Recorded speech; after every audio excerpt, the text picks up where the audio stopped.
নমস্কাৰ প্ৰিয় দৰ্শক, আমাৰ চেনেলৰ অন্য এটি ভিডিঅ'লৈ আপোনাক স্বাগতম জনাইছোঁ। প্ৰিয় দৰ্শক, হিমালয়ৰ সুউচ্চ পৰ্বতমালাৰ বুকুত অৱস্থিত এটা দিব্য মন্দিৰ কেদাৰনাথ। এইখনেই স্বয়ং ভগৱান শিৱৰ পবিত্ৰ ধাম। প্ৰিয় দৰ্শক, আপুনি কেতিয়াবা ভাবিছেনে এই মন্দিৰটো এনে এখন ঠাইত অৱস্থিত য'ত মানুহৰ উশাহ লোৱাটোৱেই কঠিন হৈ পৰে। তেনেকুৱা দুৰ্গম ঠাইত হাজাৰ হাজাৰ বছৰ আগতে নে কোনো মেচিন, নে কোনো ইঞ্জিনিয়াৰ বা আধুনিক প্ৰযুক্তিৰ সহায় নোহোৱাকৈ এনে এক ভব্য মন্দিৰ কেনেকৈ নিৰ্মাণ কৰা হৈছিল? আশ্চৰ্যৰ কথা, এই মন্দিৰটো প্ৰায় ৪০০ বছৰ ধৰি বৰফৰ তলত পোত খাই আছিল। তথাপিও ইয়াৰ একো ক্ষতি হোৱা নাছিল। এয়া কেৱল স্থাপত্য কলাৰ এক বিস্ময়, নে ইয়াৰ আঁৰত কোনো দিব্য শক্তিৰ সজীৱ উপস্থিতি আছে? সেই সময়ত কোনো ইণ্টাৰলকিং প্ৰযুক্তি বা নক্সা নোহোৱাকৈ এনে এক অদ্ভুত মন্দিৰ কেনেকৈ নিৰ্মাণ কৰিব পাৰিলে? কেদাৰনাথ কেৱল এটা মন্দিৰ নহয়, ই এক গভীৰ ৰহস্য। এনে এক স্থান য'ত বিজ্ঞান, ধৰ্ম আৰু ব্ৰহ্মাণ্ডীয় শক্তিৰ মিলন অনুভৱ কৰিব পাৰি। ২০১৩ চনৰ ১৬ জুনৰ নিশা কেদাৰনাথত এক ভয়ংকৰ বান আহিছিল। প্ৰচণ্ড বৰষুণ, মেঘভঙা বৰষুণ আৰু প্ৰবল সোঁতত বহু ঘৰ-বাৰী ধ্বংস হৈছিল। হাজাৰ হাজাৰ মানুহে সেই দুৰ্যোগত প্ৰাণ হেৰুৱাইছিল। ঠিক সেই সময়তে প্ৰায় ২০ ফুট ওখ আৰু প্ৰায় ৩ টন ওজনৰ এটা বিশাল শিল মন্দিৰৰ পিছফালে আহি ৰৈছিল। কোৱা হয়, সেই শিলটোৱে বাঢ়নীৰ সোঁত আন দিশলৈ ঘূৰাই দিছিল আৰু কেদাৰনাথ মন্দিৰক ৰক্ষা কৰিছিল। পিছত সেই শিলটোৱে ভীমশিলা নামেৰে পৰিচিত হয়। আজিও সেই শিলা তাতেই আছে, যেন ক'ব বিচাৰে, ইয়াত স্বয়ং মহাদেৱৰ শক্তি বিৰাজমান। কিন্তু ইয়াতেই ৰহস্য শেষ নহয়। কেদাৰনাথ মন্দিৰৰ কাপাট বছৰত ৬ মাহ বন্ধ থাকে। আটাইতকৈ আচৰিত কথাটো হ'ল, সেই সময়ত মন্দিৰৰ ভিতৰত বা ওচৰত কোনো নাথাকে। তথাপিও কোৱা হয় যে গৰ্ভগৃহত জ্বলাই থোৱা দীপটো অবিৰতভাৱে জ্বলি থাকে। সেই শিখা কেতিয়াও নুমাই নাযায়। আৰু ইয়াতেই আহে আন এটা প্ৰশ্ন, কেদাৰনাথৰ শিৱলিংগৰ আকাৰ ত্ৰিকোণীয় কিয়? ই আন শিৱলিংগৰ দৰে কিয় নহয়? এই আকাৰৰ আঁৰত কোনো গভীৰ ৰহস্য লুকাই আছেনে? আজিৰ এই ভিডিঅ'ৰ জৰিয়তে মই আপোনালোকক কেদাৰনাথৰ সেই ৰহস্যময় জগতলৈ লৈ যাম, য'ত প্ৰতিটো শিলে এটা কাহিনী কয়, প্ৰতিখন দেৱালে কোনো অলৌকিক ৰহস্য লুকাই ৰাখিছে, আৰু প্ৰতিটো মূৰত বৈজ্ঞানিক শ্ৰদ্ধাৰ সন্মুখত মূৰ তল কৰিবলগীয়া হয়। সেয়েহে ভিডিঅ'টো শেষলৈকে চাই থাকিব, কিয়নো এয়া কেৱল এটা কাহিনী নহয়, ই হয়তো আপোনাৰ বিশ্বাসৰ সংজ্ঞাই সলনি কৰি দিব।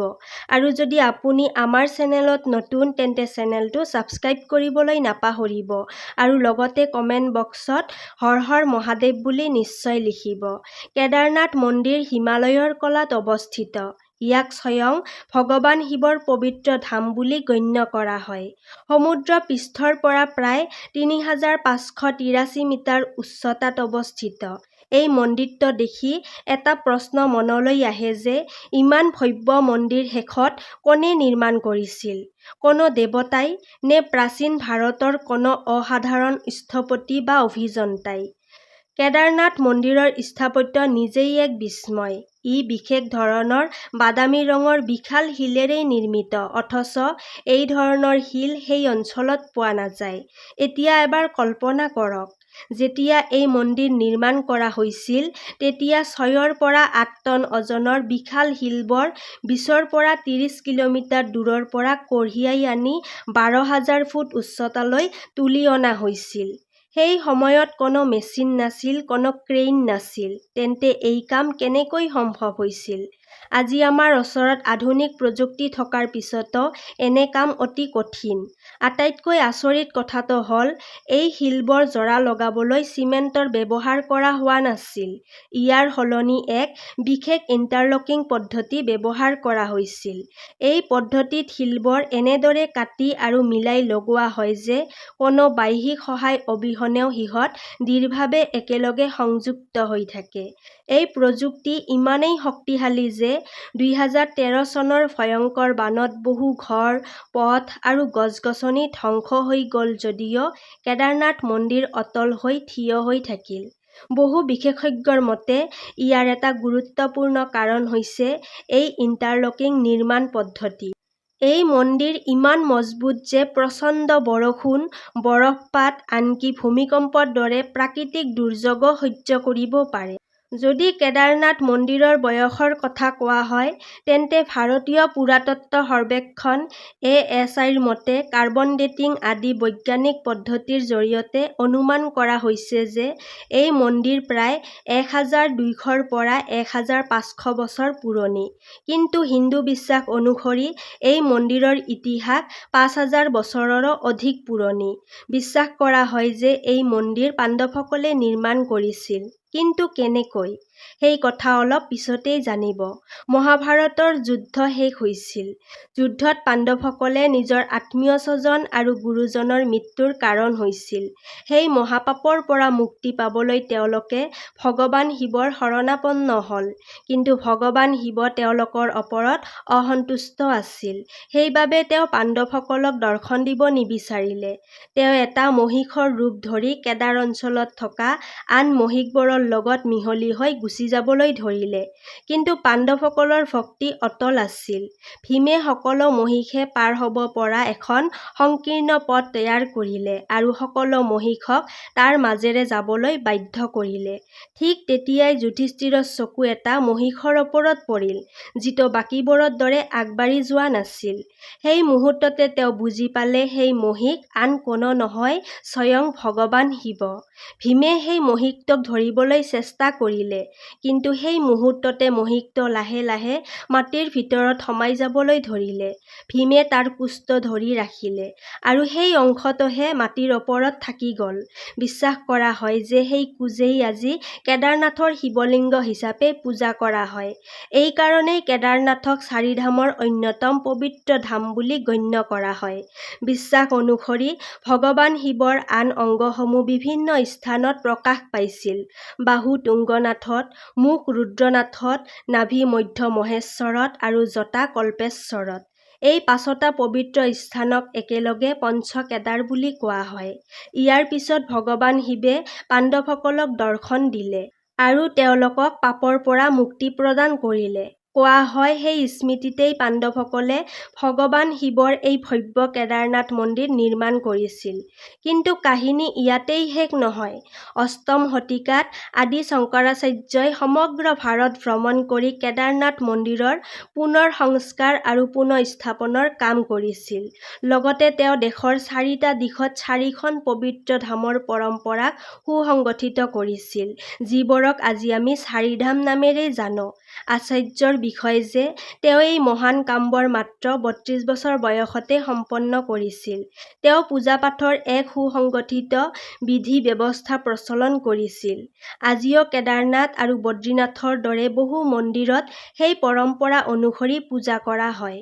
বিশ্বাস কৰা হয় যে আদি শংকৰাচাৰ্যই নিজৰ জীৱনৰ অন্তিম সময় কেদাৰনাথতেই কটাইছিল।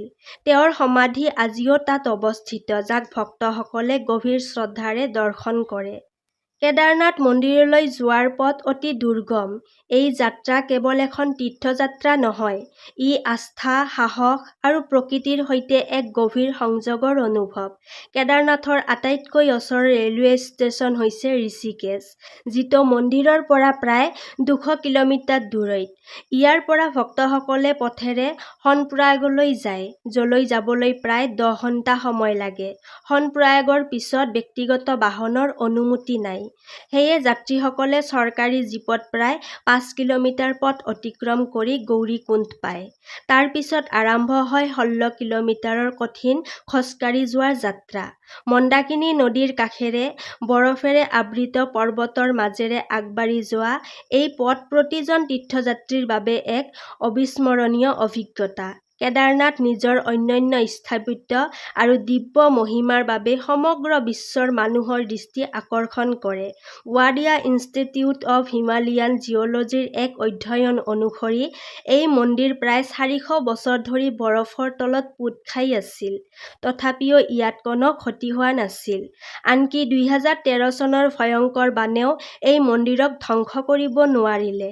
বিশ্বাস কৰা হয় ভীমশিলা নামৰ বিশাল শিলখণ্ডই বাঢ়নীৰ হ্ৰদ দুটা ভাগত বিভক্ত কৰি মন্দিৰক সুৰক্ষা দিছিল। এতিয়ালৈকে আমি কেদাৰনাথ মন্দিৰৰ নিৰ্মাণ, পৌৰাণিক কাহিনী আৰু ইতিহাসৰ বিষয়ে জানিলো। এতিয়া মই আপোনালোকক এই যাত্ৰাৰ সেই অংশলৈ লৈ যাম য'ত প্ৰতিটো খোজতে সাহসৰ পৰীক্ষা হয়, কিয়নো ইয়াৰ পিছৰ অংশ আৰু অধিক ৰোমাঞ্চকৰ হ'ব। সেয়ে ভিডিঅ'টো ভাল লাগিলে নিশ্চয় লাইক কৰিব। গৌৰীকুণ্ড, সেই পবিত্ৰ স্থান য'ত মা পাৰ্বতীয়ে ভগৱান শিৱক স্বামী হিচাপে লাভ কৰিবলৈ কঠোৰ তপস্যা কৰিছিল। এই ঠাইক কেদাৰনাথ যাত্ৰাৰ আটাইতকৈ কঠিন অংশ বুলি ধৰা হয়। গৌৰীকুণ্ড হৈছে কেদাৰনাথ যাত্ৰাৰ ভিত্তি শিবিৰ। ইয়াৰ পৰাই আৰম্ভ হয় 16 কিলোমিটাৰৰ সেই কঠিন খোজকাঢ়ি যোৱাৰ যাত্ৰা, যিয়ে প্ৰতিজন ভক্তৰ ধৈৰ্য, সাহস আৰু ভক্তিৰ পৰীক্ষা লয়। এই পথ সহজ নহয়, সংকীৰ্ণ, শিলেৰে ভৰা আৰু বহু ঠাইত খোজ কঢ়াটো কঠিন। ভক্তসকলে লাহে লাহে এই পথ অতিক্ৰম কৰে, কিন্তু মহাদেৱৰ দৰ্শনৰ বাবে এই কষ্ট তেওঁলোকৰ বাবে অতি সৰু মূল্য। যেতিয়াই আপুনি কেদাৰনাথ মন্দিৰৰ প্ৰাংগণত উপস্থিত হয়, তেতিয়াই সকলো ক্লান্তি আৰু সকলো চিন্তা যেন এক মুহূৰ্ততেই আঁতৰি যায়। হিমালয়ৰ বৰফেৰে আবৃত শৃংগসমূহৰ মাজত মন্দাকিনী নদীৰ মধুৰ কলকল ধ্বনিৰ সৈতে এই মন্দিৰে প্ৰতিজন ভক্তক এনে অনন্য শান্তি আৰু আধ্যাত্মিক শক্তিৰ অনুভৱ দিয়ে। মন্দিৰৰ মূল প্ৰৱেশদ্বাৰত আহিলেই আপুনি হাজাৰ হাজাৰ ভক্তক হৰ হৰ মহাদেৱ ধ্বনি দিয়া দেখিব। যদি আপুনিও শিৱৰ এজন সঁচা ভক্ত, তেন্তে কমেণ্ট বক্সত নিশ্চয় হৰ হৰ মহাদেৱ বুলি লিখিব। বিশেষকৈ মে' আৰু জুন মাহত ইয়াত ভক্তৰ সংখ্যা হাজাৰৰ পৰা লাখলৈ বৃদ্ধি হয়। মন্দিৰত প্ৰৱেশ কৰাৰ লগে লগে সমগ্ৰ পৰিৱেশত এক দিব্য অনুভূতি বিৰাজ কৰে। তাতেই আপোনাৰ দৰ্শন হয় ত্ৰিকোণ আকৃতিৰ পবিত্ৰ শিৱলিংগ। বিশ্বাস কৰা হয়, এয়েই সেই কোচ যিটো ভগৱান শিৱে পাণ্ডৱসকলক দৰ্শন দিয়াৰ সময়ত প্ৰকাশ কৰিছিল। পুৱা 4 বজাত, যাক ব্ৰহ্ম মুহূৰ্ত বুলিও কোৱা হয়, সেই সময়ত শিৱলিংগৰ বিশেষ অভিষেক আৰু পূজা অৰ্চনা কৰা হয় আৰু মন্দিৰৰ দুৱাৰ খোলা হয়। আকৌ সন্ধিয়া 7 বজাত ভোলেনাথৰ মহা আৰতি অনুষ্ঠিত হয়। সেই সময়ত অগণন ভক্ত ভক্তি আৰু সাধনাত নিমগ্ন হৈ পৰে। এতিয়ালৈকে আমি কিছুমান সাধাৰণ কথা জানিলো, কিন্তু এই মন্দিৰত এনে বহু ৰহস্য লুকাই আছে, যাৰ উত্তৰ আজিলৈকে বিজ্ঞানীসকলেও সম্পূৰ্ণৰূপে দিব পৰা নাই। কোৱা হয়, খ্ৰীষ্টাব্দ 300 পৰা 800 চনৰ মাজত এই অঞ্চলত এক বৰফ যুগ আছিল। সেই সময়ত গ্লেচিয়াৰবোৰ কেৱল বৰফেৰেই নহয়, কঠিন মাটি, শিল আৰু বিশাল শিলাখণ্ডৰে ভৰা আছিল। এনে শক্তিশালী গ্লেচিয়াৰ সাধাৰণ ইমাৰত সহজেই ধ্বংস কৰিব পাৰে। কিন্তু আশ্চৰ্যজনকভাৱে কেদাৰনাথ মন্দিৰ প্ৰায় 400 বছৰ বৰফৰ তলত চাপি থকাৰ পিছতো ইয়াত একো ক্ষতি হোৱা নাছিল। বৰফ গলাৰ পিছতো মন্দিৰটো আগৰ দৰেই অক্ষত অৱস্থাত আছিল।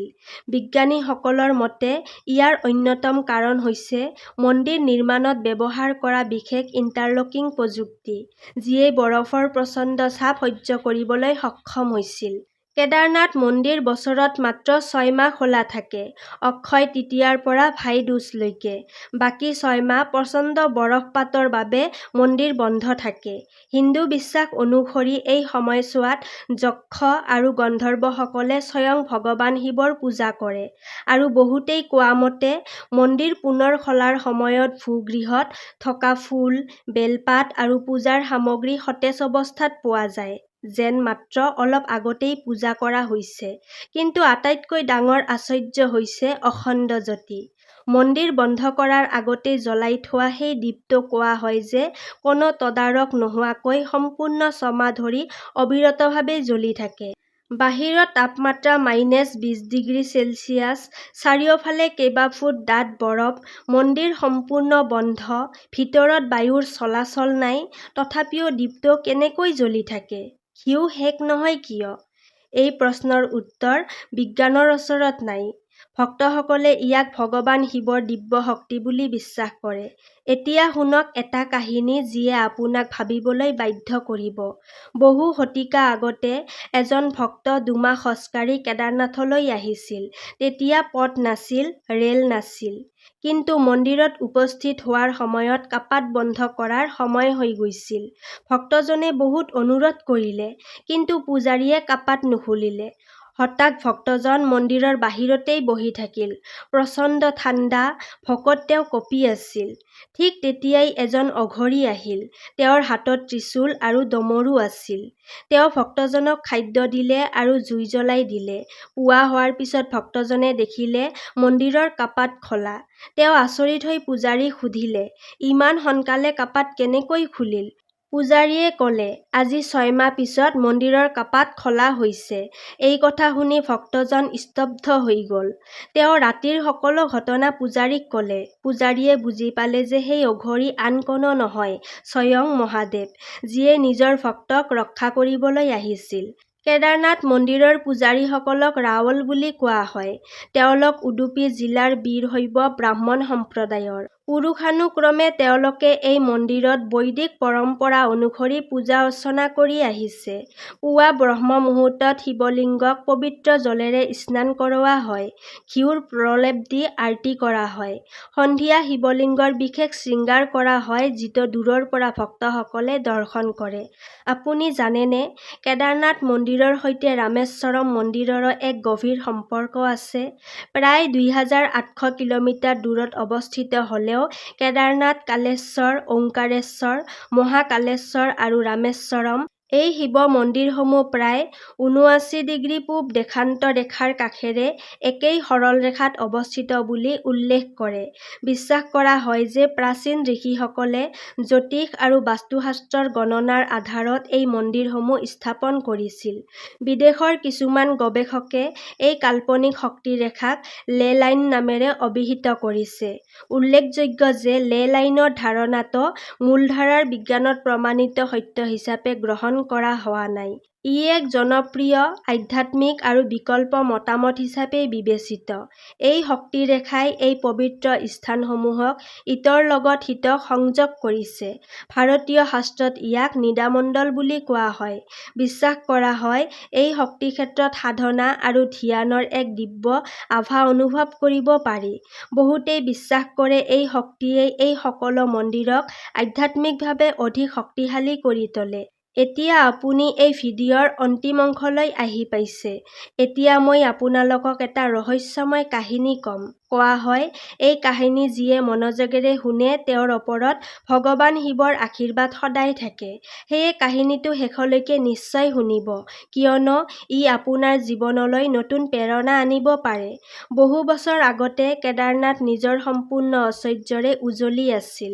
চাৰিওফালৰ পাহাৰত বহু সাধু আৰু ঋষি-মুনিয়ে গভীৰ তপস্যাত নিমগ্ন হৈ থাকিছিল। তেওঁলোকৰ মাজৰ এজন আছিল স্বামী অনন্তানন্দ। তেওঁ এজন মহান সন্ত আছিল, যিয়ে হিমালয়ৰ গুহাবোৰত বহু বছৰ ধৰি কঠোৰ তপস্যা কৰিছিল।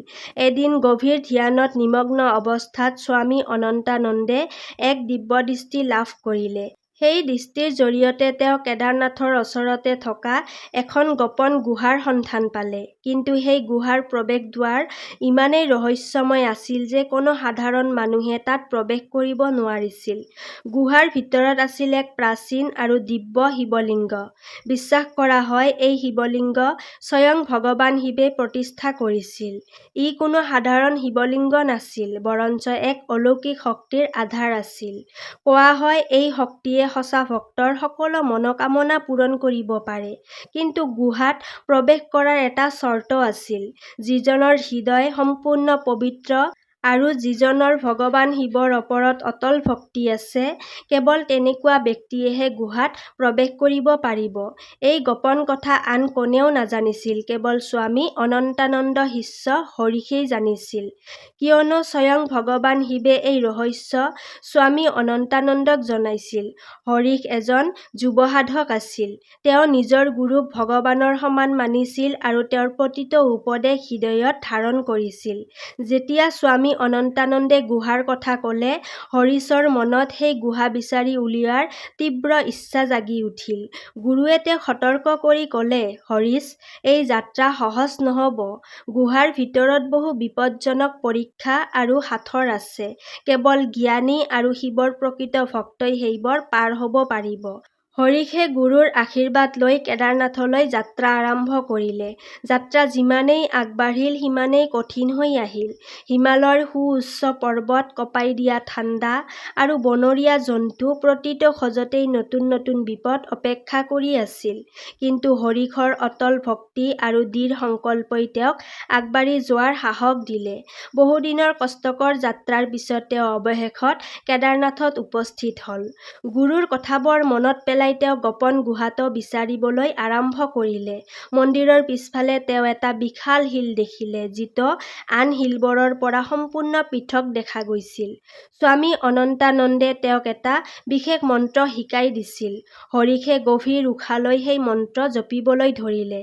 ওম নমঃ শিৱায় ত্ৰিবকম যজামহে।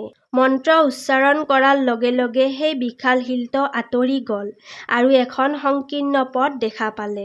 সেয়াই আছিল গোপন গুহাৰ প্ৰৱেশ দুৱাৰ। হৰিশ লাহে লাহে গুহাৰ ভিতৰত সোমাই গ'ল।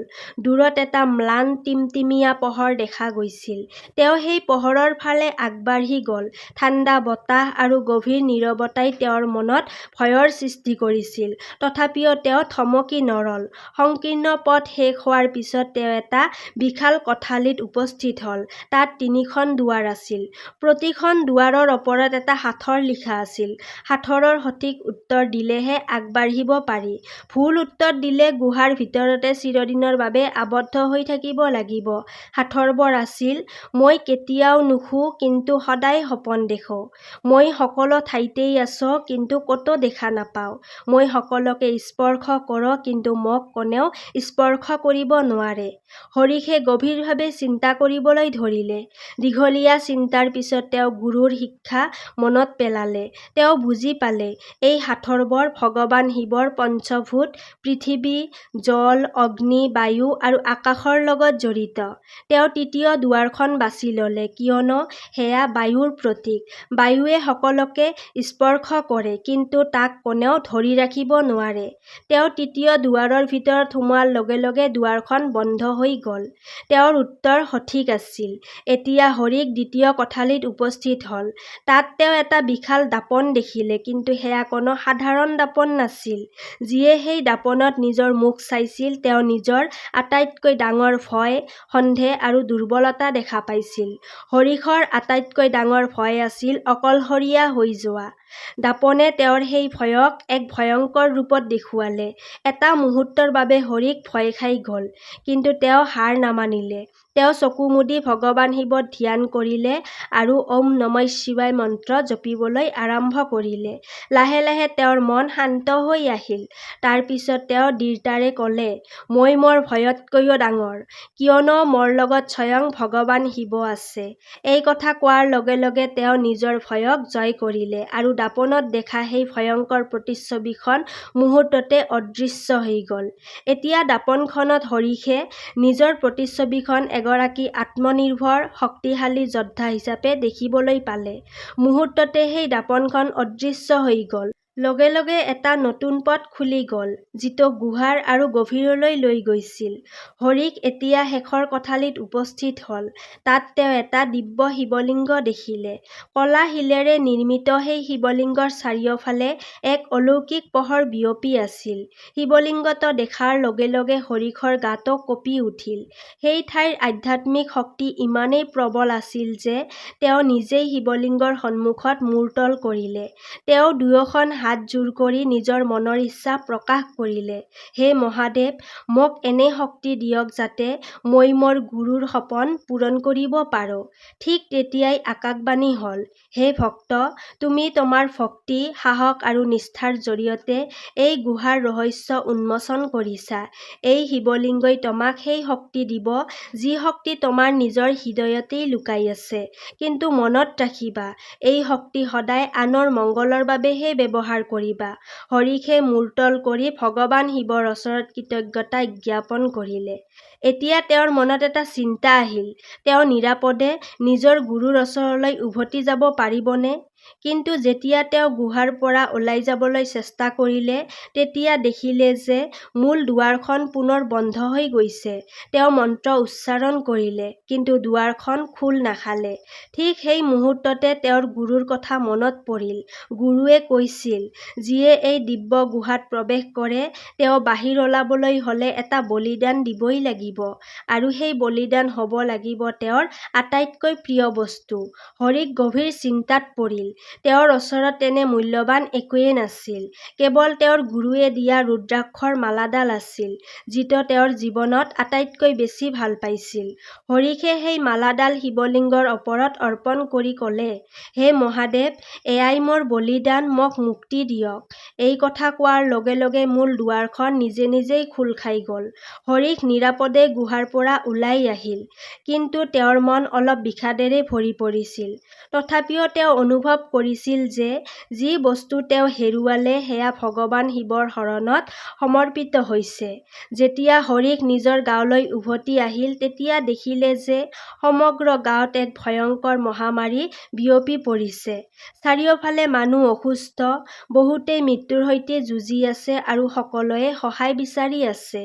এই দৃশ্য দেখি হৰিষে সংকল্প ল'লে যে তেওঁ ভগৱান শিৱৰ পৰা লাভ কৰা দিব্য শক্তি মানুহৰ কল্যাণৰ বাবেই ব্যৱহাৰ কৰিব। তেওঁ সেই শক্তিৰে অসুস্থ লোকসকলক সুস্থ কৰিবলৈ আৰম্ভ কৰিলে। তেওঁৰ ভক্তি, ত্যাগ আৰু নিস্বাৰ্থ সেৱাই সমগ্ৰ গাঁওখনক ৰক্ষা কৰিলে। কিন্তু এই কাহিনীৰ আটাইতকৈ ডাঙৰ ৰহস্য আজিও অমীমাংসিত। বিশ্বাস কৰা হয় যে সেই গোপন গুহাটো আজিও কেদাৰনাথৰ আশে-পাশে ক'ৰবাত লুকাই আছে। বহুতে বিশ্বাস কৰে যে সেই প্ৰাচীন শিৱলিংগ আজিও তাতেই আছে, কিন্তু আজিলৈকে কোনেও সেই গুহা উলিয়াব পৰা নাই। সেয়ে এই ৰহস্য আজিও এক ৰহস্য হৈয়েই আছে। প্ৰিয় দৰ্শক, এয়াই আছিল আজিৰ এই কাহিনী। যদি এই ভিডিঅ'টো আপোনালোকৰ ভাল লাগিছে তেন্তে চেনেলটো ছাবস্ক্ৰাইব কৰিব, ভিডিঅ'টো লাইক কৰিব আৰু আপোনাৰ বন্ধু-বান্ধৱীৰ সৈতে শ্বেয়াৰ কৰিব। আপোনালোকৰ মৰম আৰু সমৰ্থনেই আমাক এনে বহু পবিত্ৰ আৰু ৰোমাঞ্চকৰ যাত্ৰাত আপোনালোকক লগত লৈ যাবলৈ অনুপ্ৰাণিত কৰে। তেতিয়াহ'লে আজিলৈ ইয়াতেই সামৰিছোঁ। কাইলৈ পুনৰ লগ পাম আন এটি ভিডিঅ'ৰ সৈতে। ধন্যবাদ।